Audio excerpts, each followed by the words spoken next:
माँ बाप का पहला सवाल होता है, बेटा नौकरी तो लग जाएगी ना। एक बार और ध्यान से सुनिए, नौकरी तो लग जाएगी ना। न जाने उम्मीदों से भरा इस आवाज ने कितने ही जान को अंधेरे में समा लिया। परंपरा, प्रतिष्ठा, सिद्धांत, फिर चाहे उन परंपरा, प्रतिष्ठा, सिद्धांत में कोई लॉजिक हो ना हो, ऐसे हमारे सोसाइटी ने लड़कियों का डेस्टिनी फिक्स कर दिया है। कितना भी इंडिपेंडेंट हो जाओ या बेरोजगार रहो, गोल केवल एक ही है, उनकी शादी और फिर म्यूजिक। बाकी समझ ही गए होंगे आप।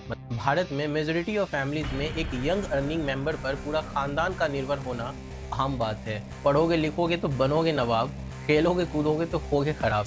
पर आगे चलकर जो हमारा नवाब होता है, उसे भी आखिर में किसी कंपनी का नौकर ही बने रहने में देखकर हमें खुशी होती है। और आपको बता दूं कि यही नवाबी है हमारे देश की।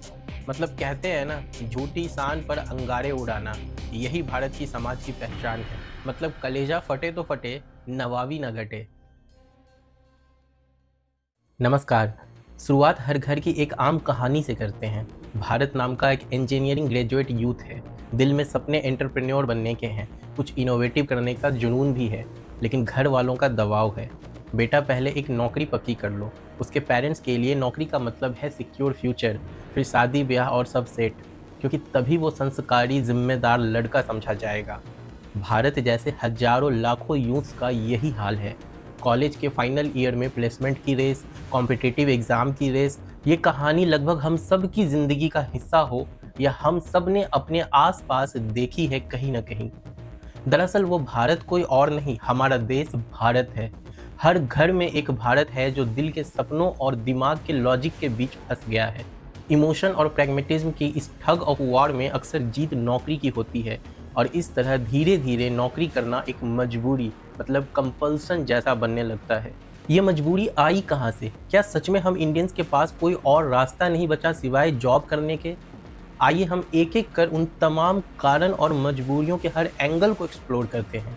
परिवार का प्रेशर, सोसाइटी का माइंडसेट, एजुकेशन सिस्टम की तैयारी, इकोनॉमिक मजबूरी और इनोवेशन की कमी, जिसकी वजह से करोड़ों लोग नौकरी के पीछे दौड़ रहे हैं।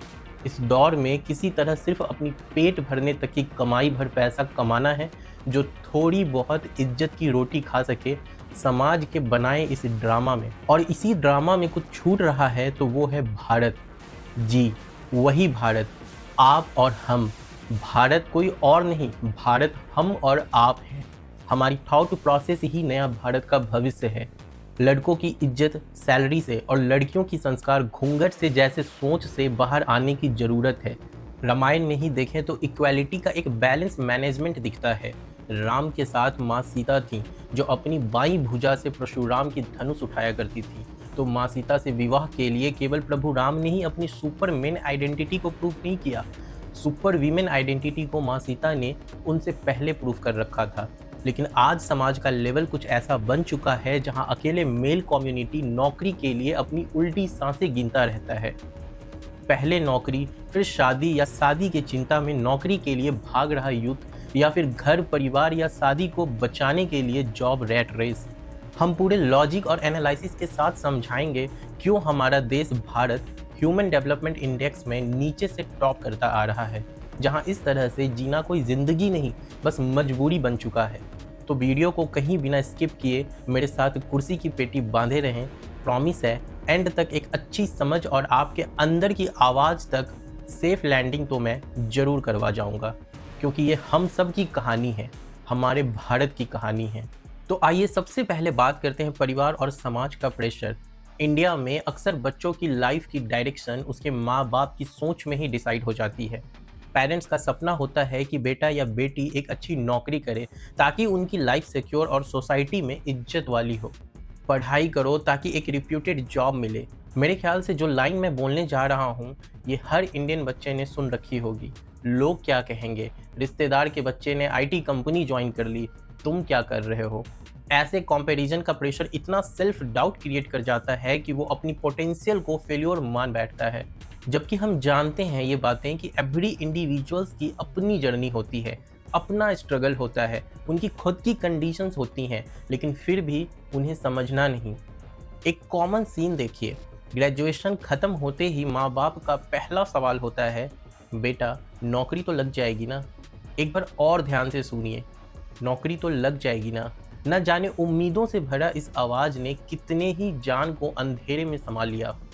तो कितने लगे हैं इस दौड़ भाग में जहां 30 से 40 हजार वाली महीने की मेहनत की कमाई को सैलरी कहते हैं, लेकिन सही मायने में वो सैलरी नहीं, बस दया होती है, सिर्फ जिसकी मजदूरी कर रहे होते हैं। सच्चाई तो आप सब जानते होंगे, कितना एक्सपेंस और कितना सेविंग होता होगा। पैसे ही नहीं होंगे तो परचेजिंग पावर, सेविंग्स, इन्वेस्टमेंट ही किसी देश की लो होंगी। फिर हेल्थ, फैमिली कवर, इंश्योरेंस जैसे कैरेट स्टिक वाली लो भी हमारे सामने सिंगल ऑप्शन रह जाते हैं, वो भी फ्यूचर फियर के वजह से। दरअसल हमारे देश में एस से सक्सेस नहीं, एस से सर्वाइवल मात्र को ही सक्सेस समझा जाता है, और एस से सोसाइटी भी सक्सेस को नौकरी के टाइटल से ही मानती है। मतलब कुल मिलाकर आप एक ऐसे इकोसिस्टम में रहते हैं जहां अगर आप रिस्क टेकिंग हैं, कुछ क्रिएटिव थिंकर हैं, इनोवेटर हैं तो पाप है।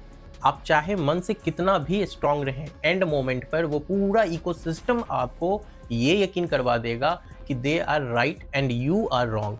चलो थोड़ा और अच्छे से समझाता हूँ। मान लो कोई अपने पैशन जैसे कि म्यूजिक हो या स्पोर्ट्स हो वो करियर बनाना चाहे, तो आसपास वाले कहते हैं ठीक है, हॉबी ठीक है, पर नौकरी का क्या?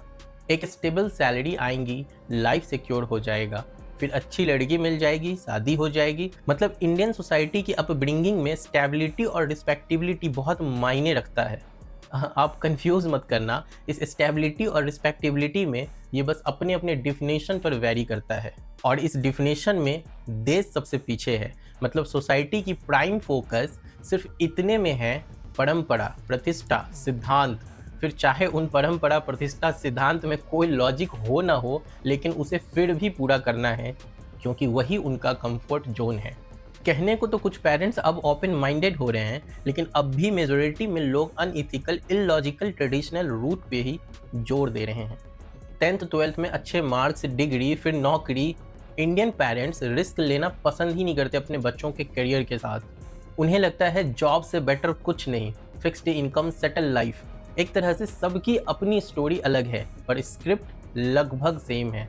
सोसाइटी ने डिफ़ॉल्ट माना हुआ है कि success is equal to good job. इस सोच का पुराना रिश्ता तो हमारे इतिहास और सिस्टम से भी जुड़ा है। If one person in the family gets a government job, the family believes they are settled for life.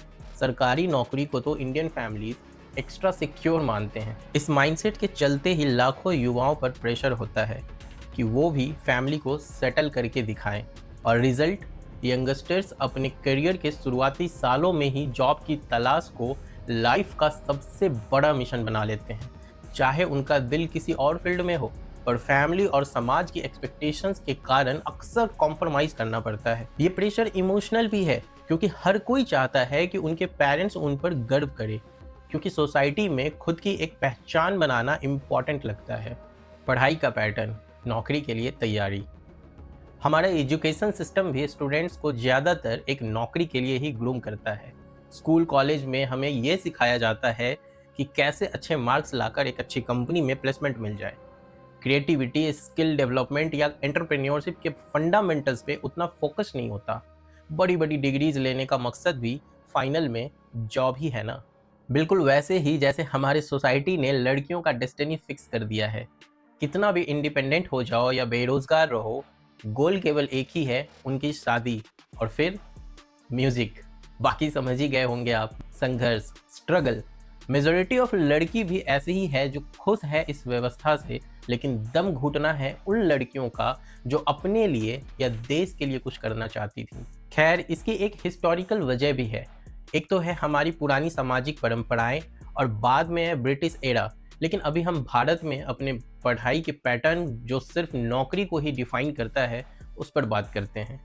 British time से एजुकेशन का मॉडल ही ऐसा बना कि नौकरशाही मतलब ब्यूरोक्रेसी और क्लर्क टाइप जॉब के लिए लोग तैयार हों।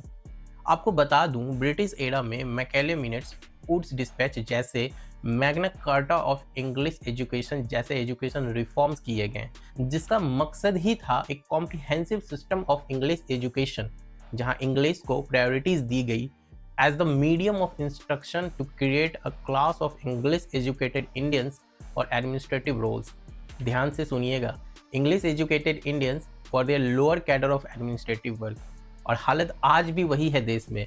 जहां पहले हमारे ही लोग वरना सिस्टम की मीनिंग को मॉडिफाई करके और बाद में अंग्रेजों द्वारा नौकरी गुलामी वाली माइंडसेट को तैयार कर दिया गया। जहां ट्रेंड है एक अच्छी इंग्लिश बोलना, लेकिन आज जियोपॉलिटिकल स्टेज पर डिप्लोमेटिक स्टाइल अब गवर्नमेंट की ओर से बदले गए हैं। जहां अपनी भाषा अपनी पहचान को फिर से रिवाइव किया जाने की कोशिश हो रही है। मतलब बात सिंपल है, अगर एक बच्चे को जन्म के बाद ही उसे अपनी माँ से अलग कर दिया जाए तो इसमें कोई आश्चर्य की बात नहीं है कि वो अपनी माँ को ना पहचान पाए। ठीक वैसे ही हाल आज हम भारत के लोगों की है। गुलामी की मानसिकता जिसे बार बार हमारे देश के प्रधानमंत्री को भी पब्लिक प्लेटफॉर्म पर इस बात को कोट करना पड़ता है। आज भी हम थ्योरी और रोट लर्निंग में अटके रहते हैं, प्रैक्टिकल प्रॉब्लम सॉल्विंग और इनोवेशन पर कम ध्यान देते हैं। खैर, मैंने सबसे पहले एजुकेशन पर ही वीडियो बनाया था, आइए टॉपिक पर बात करते हैं। कॉलेज में प्लेसमेंट सीजन को ही सबसे बड़ी अचीवमेंट माना जाता है। कैंपसेस प्रॉमिसेस करते हैं 100% प्लेसमेंट हुआ, मतलब पूरा सिस्टम ने मान लिया है कि डिग्री का अल्टीमेट गोल नौकरी ही है। फिर आते हैं competitive exams, SSC, banking, IIT, NEET. आप सोच रहे होंगे मैंने यूपीएससी क्यों नहीं कहा। खैर, यूपीएससी मेरे डिफिनेशन में केवल एक कॉम्पिटिटिव एग्जाम नहीं, ये एक लाइफ मेकिंग प्रोसेस है। मैं तो यहाँ तक कहूँगा कि हर किसी को लाइफ में एटलीस्ट एक बार यूपीएससी की पूरी सिलेबस को पढ़ लेना चाहिए, not for the competitive exams but for the interest. फिर आपको इसके ड्राइविंग समझ में आएंगे अगर वाकई इसे आपने लाइफ की पर्सपेक्टिव से पढ़ा है। खैर, जिंदगी का एक फेज गवर्नमेंट एग्जाम की तैयारी में ख़त्म हो जाता है। प्रयागराज, करोल बाग, मुखर्जी नगर, पटना या कोटा जैसे शहर कोचिंग फैक्ट्रीज बन गए हैं। करोड़ों युवा एक सरकारी नौकरी की रेस में साल दर साल लगे रहते हैं। एग्जाम्पल के लिए, एक स्टूडेंट एक छोटे से कमरे में धूप गर्मी झेल कर पढ़ाई कर रहा है, सिर्फ एक सरकारी नौकरी के लिए। क्यों?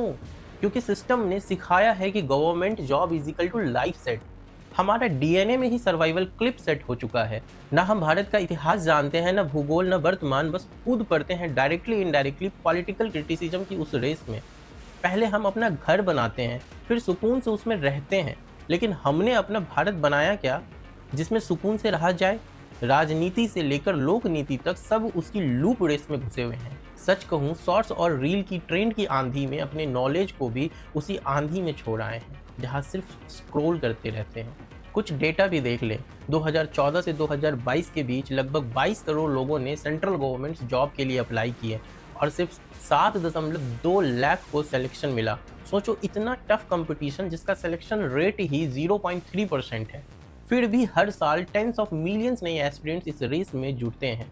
कोचिंग इंस्टीट्यूट्स की तो चांदी हो रखी है, पूरे के पूरे इंडस्ट्रीज बन गई है नौकरी की तैयारी करवाने के लिए। और उनके emotional motivations, oh my God, students को तो लगते हैं जैसे कि वही जीवन है।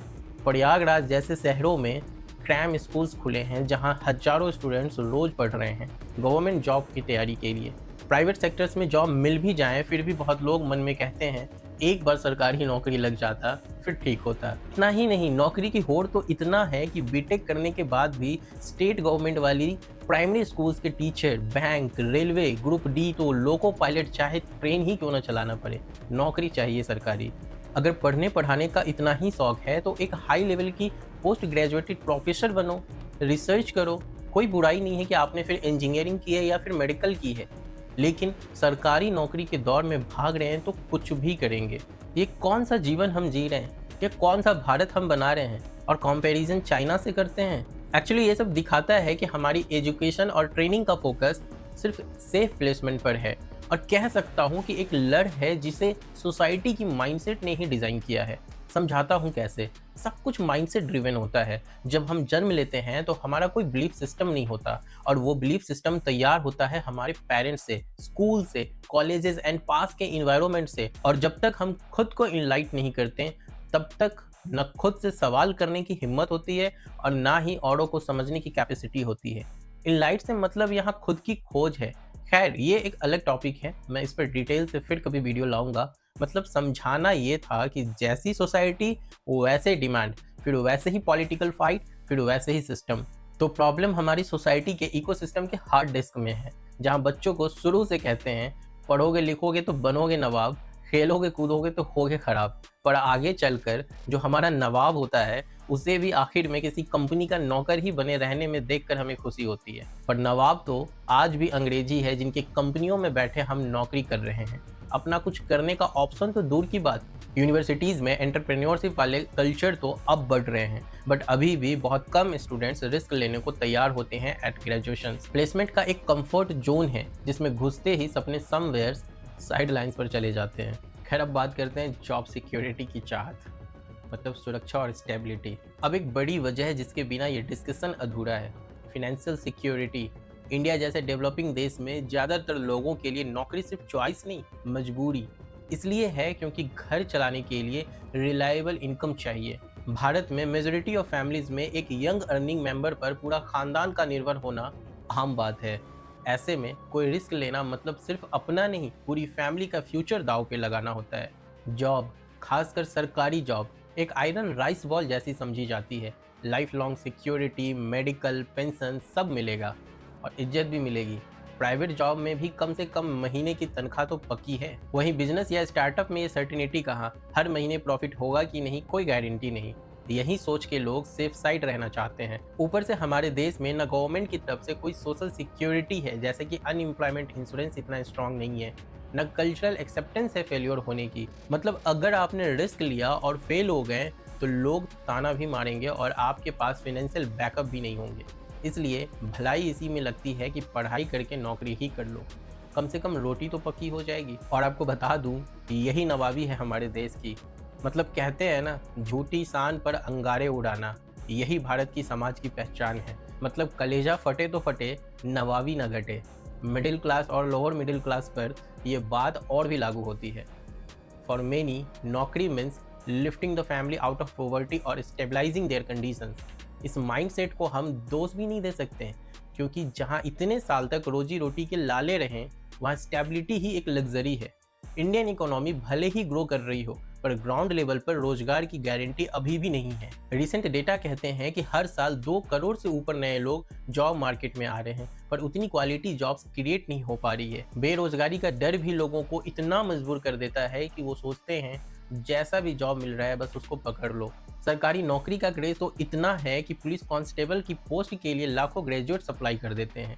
पुलिस कांस्टेबल तो छोड़िए, सिक्योरिटी गार्ड, ग्रुप डी तक की सरकारी नौकरी भी, चाहे नौकरी की सैलरी ज़्यादा ना हो, फिर भी ये डेडिकेशन सिर्फ पैसे के लिए नहीं, उस जॉब सिक्योरिटी के ब्रांड के लिए होता है। 2018 से 2023 में इंडिया में हर साल 20 मिलियन एम्प्लॉयमेंट अपॉर्चुनिटीज ऐड हुई, इंक्लूडिंग इनफॉर्मल सेक्टर्स। लेकिन फिर भी लोगों का भरोसा सरकारी या बड़ी कंपनी की जॉब पर ही ज़्यादा है। प्राइवेट सेक्टर में नौकरियां हैं, पर नॉट इनफ गुड जॉब्स, मतलब जो पे सिक्योरिटी और रिस्पेक्ट दे सके, ऐसी जॉब्स की कमी है। इसलिए गवर्नमेंट जॉब की एक अलग ही सीन है। एक बार मिल गई तो जिंदगी भर की टेंशन खत्म। फैमिलीज तक सोचती है कि बेटा नौकरी पे लग गया, मतलब अब हमारी बुढ़ापे का लाठी तैयार है। मतलब economic insecurity plus lack of safety equals लोग रिस्क लेने से डरते हैं। फिर चाहे अपना स्टार्टअप शुरू करना या किसी क्रिएटिव फील्ड में जाना, दिमाग यही बोलेगा कि पहले बैंक बैलेंस स्टेबल करो, बाकी सपना बाद में देखेंगे। और कई लोग ये बाद में कभी ला नहीं पाते अपनी ज़िंदगी में। और या तो सच कहूँ, इतनी विल पावर ही नहीं होती उनके अंदर, सेल्फ कॉन्फिडेंस ही नहीं होता खुद पर। और ये गलती उनकी भी नहीं होती, एक्चुअली ये गलती उस सोसाइटी के डीएनए के हार्ड डिस्क में है। लेकिन अगर सब कुछ महसूस और सहते हुए भी हम अगर बदलाव की कोशिश ना करें तो वो हमारी गलती है। ये बहुत बड़ा रीजन है जो नौकरी को मजबूरी बनाता है। सर्वाइवल फर्स्ट, ग्रोथ सेकंड, ये एक तरह का माइंडसेट बन गया है भारत में।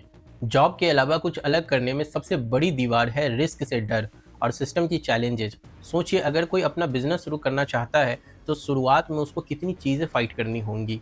इनिशियल फंडिंग का जुगाड़, बैंक से लोन लेना आसान नहीं है। इन्वेस्टर तब तक इंटरेस्ट नहीं लेते जब तक आप कुछ प्रूफ ऑफ कॉन्सेप्ट न दिखाओ। बहुत लोगों के पास फैमिली वेल्थ या बैकअप नहीं होता, तो पैसे की दिक्कत सबसे बड़ी ऑब्स्टेकल होती है।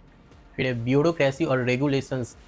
इंडिया में बिजनेस स्टार्ट करने की प्रोसेस सिंप्लीफाई हुए हैं पिछले कुछ सालों में, फिर भी लाइसेंसेस, रजिस्ट्रेशन, कॉम्प्लायंसेस की लंबी लिस्ट है। एक नया एंटरप्रेन्योर इन फॉर्मेलिटीज़ में ही थक जाता है। फेल्योर का स्टिग्मा, यहाँ अगर बिजनेस फेल हो गया तो लोग कहते हैं देखा, कहा था ना नाकामयाब हो जाओगे। सोसाइटी आपको लूजर्स का टैग दे देती है। इस वजह से लोग पहले ही पीछे हट जाते हैं कि कहीं फेल हो गया तो सोसाइटी में हमारी नाक कट जाएगी। मतलब लोग क्या कहेंगे, वो प्रेशर ज़्यादा होता है।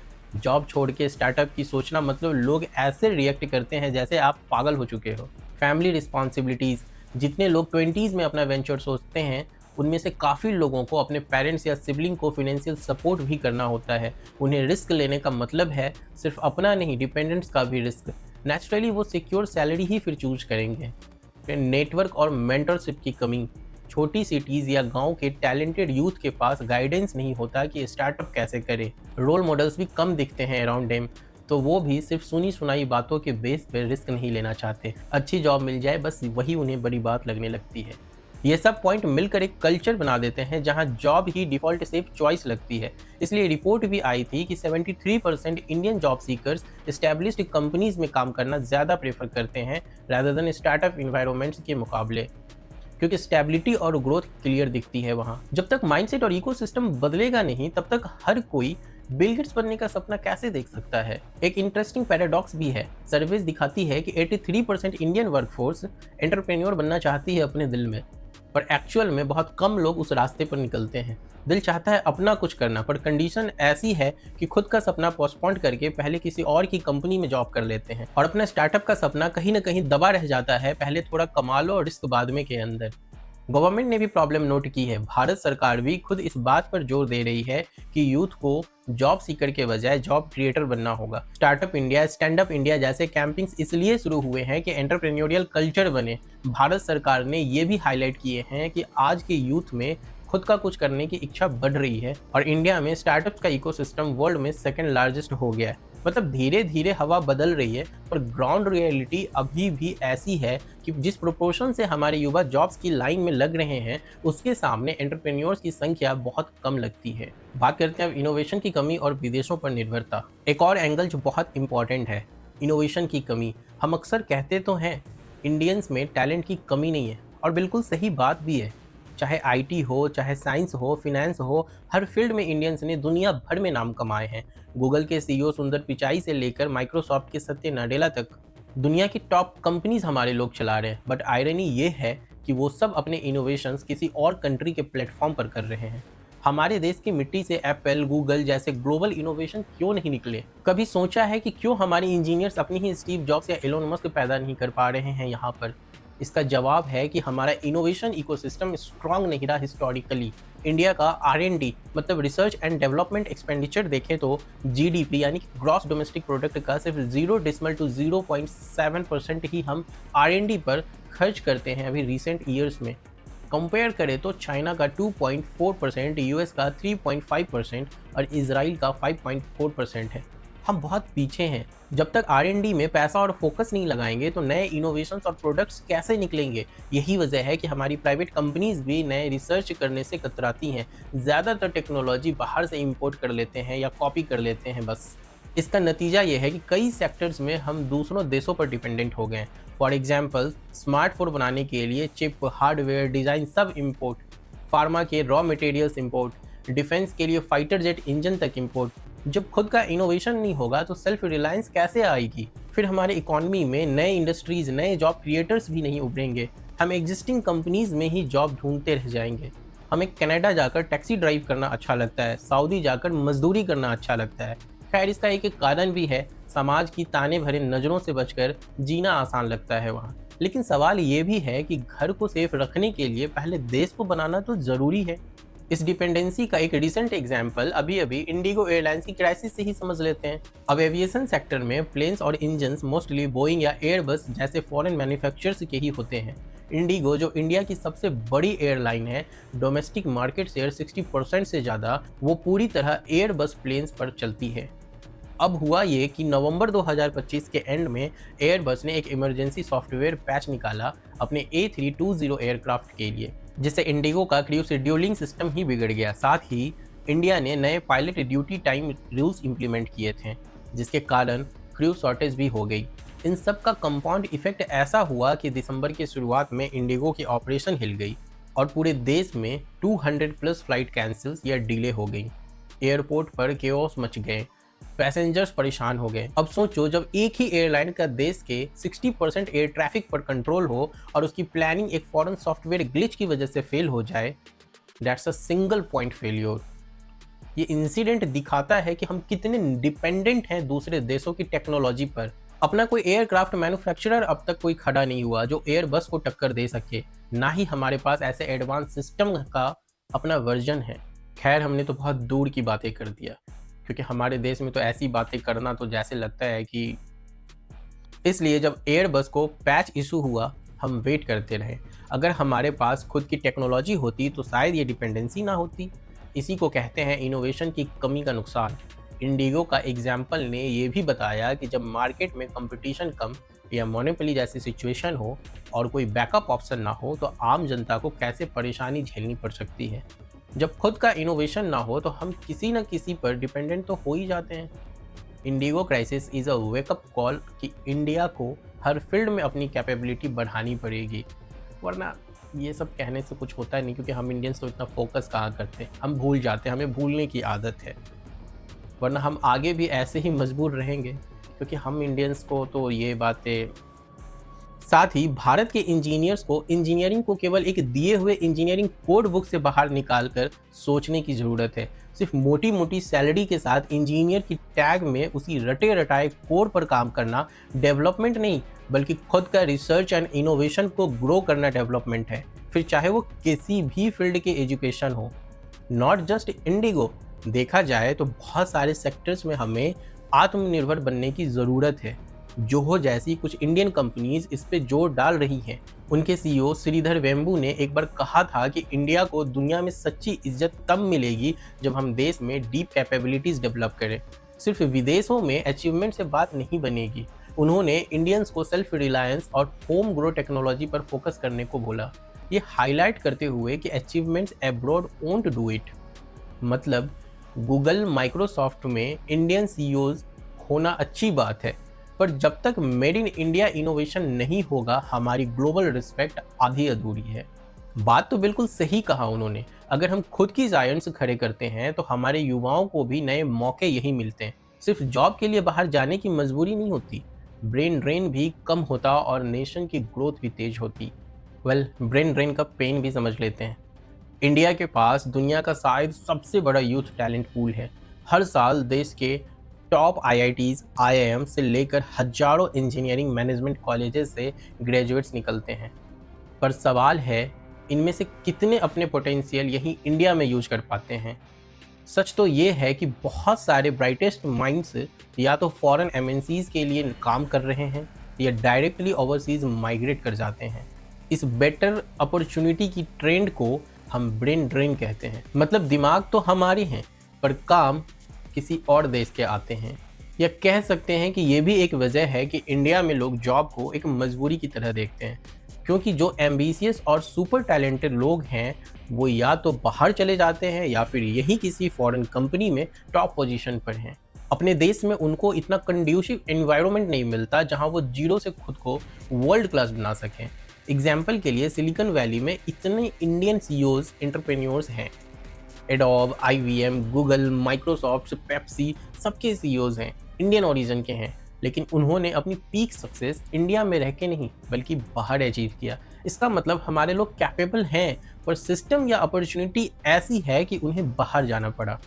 इस ब्रेन ड्रेन का दर्द देश में दो तरह से महसूस होता है।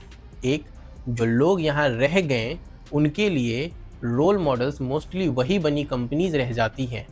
आप किसी स्टूडेंट से पूछो आइडियल कैरियर क्या है, कोई बोलेंगे गूगल, फेसबुक में जॉब लग जाए या लंदन यूएस चले जाएंगे।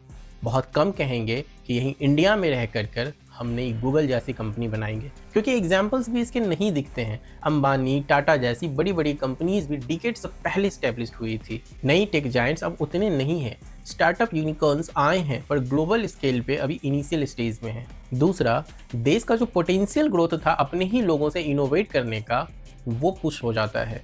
फिर हम एज अ कंट्री कंज्यूमर्स और मैन पावर प्रोवाइडर्स बनकर रह जाते हैं, क्रिएटर्स नहीं बन पाते हैं। और इसलिए भारत आज दुनिया का सबसे बड़ा लेबर एक्सपोर्टर देश है। तभी तो अभी हाल फिलहाल में इजराइल ने हमसे लेबर मांगा, अभी पुतिन आए थे रसिया, उन्होंने भी हमसे लेबर मांगा। हाँ, पिछले कुछ सालों में काफ़ी पॉजिटिव चेंजेस भी आए हैं। स्टार्टअप कल्चर इंडिया में एक्सप्लोड कर रहे हैं। बेंगलोर, हैदराबाद, दिल्ली, मुंबई जैसे सिटीज़ में नए स्टार्टअप्स रोज शुरू हो रहे हैं। यूनिकॉर्न्स, $1 बिलियन स्टार्टअप्स की लिस्ट में इंडिया वर्ल्ड में 3rd पोजीशन पे आ गया है। यूथ अब थोड़े रिस्क फ्रेंडली हो रहे हैं, इन्वेस्टर्स भी फंडिंग दे रहे हैं, गवर्नमेंट से scheme startup India, make in India से काफ़ी हेल्प मिल रही है। 2016 से अब तक लाख प्लस स्टार्टअप रजिस्टर हो चुके हैं ऑफिशियली। इससे न्यू जॉब्स भी बने हैं और एक सोच बदली है कि नौकरी ढूंढो मत, नौकरी दो। गवर्नमेंट ने 2015 में ही कहा था youngsters should actively strive to become job creators instead of job seekers. और अब धीरे धीरे बहुत लोग एंटरप्रेन्योर बनना भी चाह रहे हैं। यहाँ तक कि कॉलेजेस में प्लेसमेंट के साथ साथ इंक्यूबेटर्स भी बनने लगे हैं जो स्टूडेंट्स को स्टार्टअप शुरू करने में हेल्प करते हैं। यूथ आइकन्स जैसे जीरोधा के फाउंडर्स, स्पेस रिसर्च सेक्टर्स में इन्वेस्टमेंट्स, डिफेंस सेक्टर्स जैसे ड्रोन मैन्युफैक्चरिंग के एंटरप्रेन्योर्स को देखकर नए ग्रेजुएट्स इंस्पायर हो रहे हैं। ये तो बहुत अच्छी बात है, लेकिन ये सब एक सर्टेन प्रिविलेज्ड सेगमेंट तक ही ज़्यादा सीमित है। जनरली जो मिडिल इंडिया है, स्मॉल टाउन्स, विलेजेस के यूथ, उन तक अभी भी नौकरी ही सेफेस्ट ऑप्शन है। उनको भी प्लेटफॉर्म और एक्सपोजर मिले तो शायद बहुत कुछ बदल सकता है। स्किल डेवलपमेंट प्रोग्राम्स भी चल रहे हैं जिससे लोग अपना कुछ शुरू कर सकें, पर टाइम लगेगा माइंडसेट शिफ्ट होने में। लेकिन एक सवाल है कि और कितना टाइम? सोसाइटी की झोल, शादी के बच्चे, मायका, ससुराल, टीवी सीरीज, ये सबसे ज़िंदगी नहीं है, ये बस एक चॉइस है। सारा प्रॉब्लम का जड़ हमारी सोसाइटी की माइंडसेट में है, मतलब इकोसिस्टम का हार्ड डिस्क ही वायरस इन्फेक्टेड है। खैर, अंतिम सोच मजबूरी से चॉइस की ओर। तो अब तक हमने जितने भी पहलू देखे हैं, परिवार का प्रेशर, सोसाइटी का माइंडसेट, एजुकेशन का पैटर्न, फाइनेंशियल इनसिक्योरिटी, रिस्क से डर, इनोवेशन का गैप, ब्रेन ड्रेन, इन सब ने मिलकर ऐसी हालत बना दिए हैं कि अक्सर एक इंडियन यूथ के लिए जॉब करना चॉइस नहीं, कंपल्सन बन जाता है। मतलब उनकी मजबूरी बन जाती है। यानी कई लोग दिल से शायद कुछ और करना चाहते हैं, पर सर्कमस्टेंसेस उन्हें नौकरी करने पर मजबूर कर देते हैं। लेकिन समस्या का हल क्या है? सॉल्यूशन यही है कि हम एज अ सोसाइटी और नेशन ऐसे माहौल बनाएं कि नौकरी एक ऑप्शन हो, मजबूरी ना हो। इसके लिए सोसाइटी को अपनी सोच बदलनी होगी। हर इंसान की सक्सेस को सिर्फ नौकरी के टाइटल से जज करना बंद करना होगा। अगर कोई अपने पैशन को करियर बनाना चाहे तो उसको उतनी ही रिस्पेक्ट मिलनी चाहिए जितनी एक डॉक्टर या इंजीनियर को देते हैं। पेरेंट्स को भी अपने बच्चों को सेफ वर्सेस हैप्पी के बीच बैलेंस करने देना होगा। एजुकेशन सिस्टम में भी रिफॉर्म की ज़रूरत है। पढ़ाई ऐसी हो जो स्टूडेंट्स में क्रिटिकल थिंकिंग, क्रिएटिविटी और एंटरप्रेन्योरियल स्किल्स डेवलप हो सके। थ्योरी के साथ साथ प्रैक्टिकल प्रोजेक्ट्स, स्टार्टअप इंटर्नशिप्स जैसे इफोर्ट्स बढ़ाने होंगे ताकि ग्रेजुएट होते ही बच्चे सिर्फ नौकरी ढूंढने वाले नहीं, नए आइडियाज़ लॉन्च करने वाले हो सकें। फिनेंशियल और पॉलिसी सपोर्ट, गवर्नमेंट और इंडस्ट्रीज मिलकर ऐसे माहौल बनाए जहां स्टार्टअप्स और एमएसएमई स्टैंड होना इजी हो। लोन, इंक्यूबेशन, मेंटरशिप हर लेवल पर अवेलेबल हो। अगर कोई फेल भी हो बिजनेस में तो उसके पास सेफ्टी नेट हो दोबारा कोशिश करने का। इनोवेशन पर जोर, देश को आर&डी और इनोवेशन कल्चर में इन्वेस्टमेंट बढ़ाने पड़ेंगे। यूनिवर्सिटीज़, प्राइवेट सेक्टर सब मिलकर नई टेक्नोलॉजी डेवलप करें। जब मेक इन इंडिया सच में ग्राउंड पे होंगे और हम अपने प्रोडक्ट्स टेक्नोलॉजीज एक्सपोर्ट करेंगे, तब जॉब का नेचर भी बदलेगा। फिर हमारे युवा सिर्फ जॉब लेने नहीं, नए वेंचर शुरू करने में इंटरेस्टेड होंगे। फिर जैसे ही देश में गूगल और एप्पल जैसे कंपनीज निकलेंगे, ऑटोमेटिक माइंडसेट शिफ्ट हो जाएंगे। कैलिब्रेटेड रिस्क टेकर्स, हमें अपने उन लोगों की कहानियाँ ज़्यादा उन लोगों तक पहुँचानी होगी जिन्होंने टिपिकल रूट छोड़ के कुछ अलग किया और फिर चाहे इनिशियली स्ट्रगल किया पर कुछ अचीव किया। जब एक छोटे शहर का लड़का स्टार्टअप खोलकर सक्सेसफुल होता है और वो न्यूज़ बनती है, तब दूसरे 10 लोगों को हिम्मत मिलती है। मीडिया, सोसाइटी को इन रोल मॉडल्स को हाईलाइट करना चाहिए उतना ही जितना आईएएस टॉपर्स को करते हैं। आखिरी बात यह है कि परिवर्तन शुरू हो चुका है, बस हमें उसे तेज और इंक्लूसिव बनाना है। जिस दिन हर इंडियन यूथ बिना डरे अपने रास्ते चुन सकेगा, उस दिन नौकरी मजबूरी नहीं, बस एक रास्ते में से एक रास्ता होगी। रिस्क से डर के अगर हम सब सिर्फ सेफ जोन में जिएंगे तो ना नए लीडर्स निकलेंगे, ना देश में इनोवेशन की आग बढ़ेगी। तो एंड में कंक्लूजन यही है, इंडिया के स्टूडेंट्स, जॉब सीकर्स, पेरेंट्स, सबको मिलकर सोचना होगा कि हम अपने यूथ्स के लिए ऐसी दुनिया बनाएं जहां वो अपनी मर्जी से करियर चूज कर सकें। जॉब करना बुरी बात नहीं है, ये एक्चुअली जरूरी है क्योंकि सब एंटरप्रेन्योर नहीं बन सकते। और अगर जॉब करनी ही है तो अपने ही देश में जो अपकमिंग आने वाले डेवलप कंपनीज होंगे उनके लिए जॉब करो, हम उनके लिए तैयार हों। पर अंतर ये है कि कोई जॉब अपनी पसंद से कर रहा है तो कोई मजबूरी से। मजबूरी तब होती है जब ऑप्शंस कम हो, या डर ज़्यादा हो, तो हमें ऑप्शंस बढ़ाना और डर घटाना है। जब हर फील्ड के सक्सेस को सम्मान मिलेगा, जब फेलियर को भी एक लर्निंग की तरह देखा जाएगा, तब जाके नौकरी एक मजबूरी नहीं रह जाएगी। फिर चाहे कोई नौकरी करे या बिजनेस, वो खुशी से अपना रोल निभाएगा। इम्फेसाइज करने वाली बात यह है कि नौकरी तब तक मजबूरी लगती रहेगी जब तक हमारे सरकारी सिस्टम और सोशल इकोसिस्टम के डीएनए में कुछ बदलाव नहीं आते। पर उम्मीद है कि ये बदलाव आने वाले हैं। नया भारत का ये नया यूथ सिर्फ जॉब सीकर नहीं बल्कि जॉब क्रिएटर्स भी बनेगा। जो आज मजबूरी है, कल वो एम्पावरमेंट बन सकता है अगर हम सभी मिलकर कोशिश करें। अंत में यही कहूँगा, जियो और जीने दो। जय हिंद, वंदे मातरम।